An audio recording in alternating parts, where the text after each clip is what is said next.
You ask Tiger to solve. This deals with linear equations with one unknown. The final result is x equals 1 over 6. Let's solve it step by step. Group all constants on the right side of the equation. Subtract 1 over 4 from both sides. Combine the fractions. Combine the numerators. Reduce the zero numerator. Simplify the arithmetic. Find the lowest common denominator. Multiply the denominators.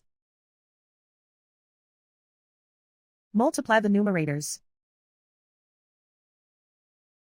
Combine the fractions. Combine the numerators. Find the greatest common factor of the numerator and denominator.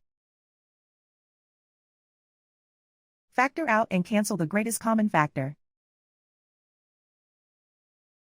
And so the final result is x equals 1 over 6.